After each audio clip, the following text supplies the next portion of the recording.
Let's talk about some overrated teams. And remember, if your feelings get hurt, it wasn't me, it's the model. One of the more overrated teams, as it relates to the AP poll versus the JP poll, is North Carolina. The AP has North Carolina at 20th. The JP poll has North Carolina outside the top 25, barely, at number 26. This is a Drake May ranking to me. I think them being at number 20 is a quarterback ranking, which is fine because you're not going to hear me say anything negative about that guy. But the defense may still be a mess, guys. We're talking top 20 now. You put him in the top 20. I don't know about that.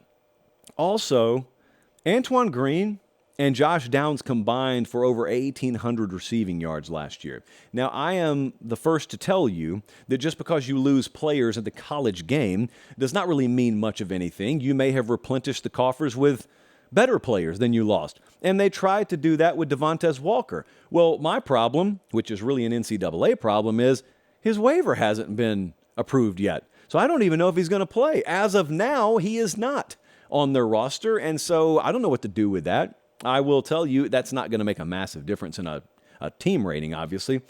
But they lost 15 defenders to the portal.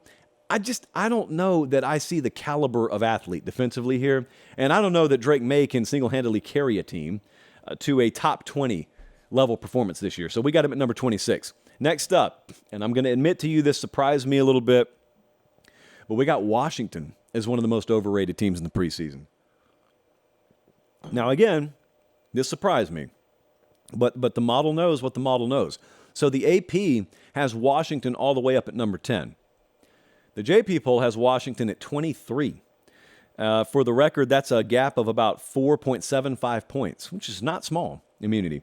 I look at what Michael Penix did last year, and it was wonderful. I look at what Washington did last year, and it was wonderful.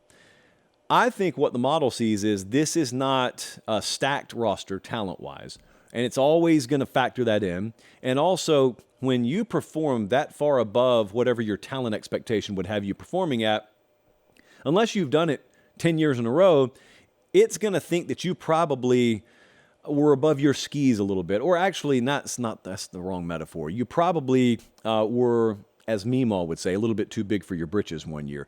And so your results are probably going to come back more towards where they should be the next year. That's not all-encompassing, doesn't always happen that way, but they had a school record in total yards last year. Penix was on fire last year. Is it more likely that you have a team that's just about to do that out of the gate again, or is it more likely that you look at them and say, hey, they're good again this year, but just not quite at the level that we saw them last year? They're still top 25. I think they need a better talent level to warrant that top 10 consideration. And also, pass defense was a problem last year. Is that the kind of unit that improved? How much did they improve? Still believe in them. Again, they're not off a cliff, but I got them much lower than the AP. What about Kansas State, man? This one also surprised me. Are we anti-purple? It's a valid question, I think, at this point.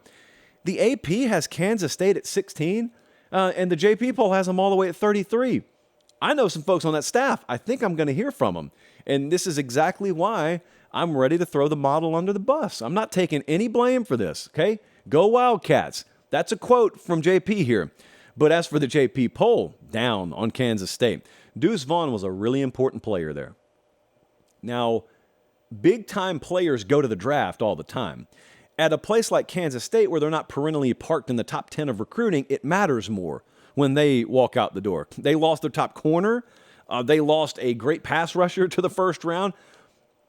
I believe in Chris Kleiman. I believe in the program. Actually, I think it's one of the most solid programs in America. However, we're talking about a top 16 caliber performance here. According to the AP, I have a hard time seeing that, and so does the JP poll. It's pretty much as simple as that, guys. They lost too many high-impact players, and the model doesn't think that you just readily replace those guys in Manhattan, Kansas. That's the long and short of it. And lastly, this one's pretty easy to understand. The model thinks Tulane's way overrated. The AP, I think, Jesse, I had it written down backwards. So the AP has him at 24, and we got him at 49. But this is almost like its own separate category. When you have G5 teams, they're held to a different standard. It's not fair, but it's like when I had a sister 3 years younger than me growing up. My sister could walk up to me and slap me in the face. if I so much as thumped her on the ear, I'm getting in trouble. She's just held to a different standard. She could get away with things that I could not get away with. This is well documented. Anyone around our household would know that, but her. And so with a G5 team, you know their talent roster does not match up with a team in the SEC. You know they would not be able to withstand an SEC schedule. You're just, as an AP poll voter, you're willing to overlook all that. You're willing to hold your nose or plug your ears and close your eyes and vote them up there anyway, because you're actually willing to allow them to operate based on a different standard. Past success has a lot to do with this. Record projection has a lot to do with this. You know full well if I had them play Arkansas' schedule, their over-under win total would not be 9.5, and yet they're up there anyway. I have no problem with Tulane. I know it sounds like I do. If we're trying to power rate teams, there is no way that's a top 25 team. So, in other words, what I'm saying is I think there are more than 25 teams who I could put on a field with them tomorrow, and it would go the way of them and not Tulane. That's all that means. Still a good team. A very good G5 team. It's just, what are we doing here? I guess is the question. What are we doing here?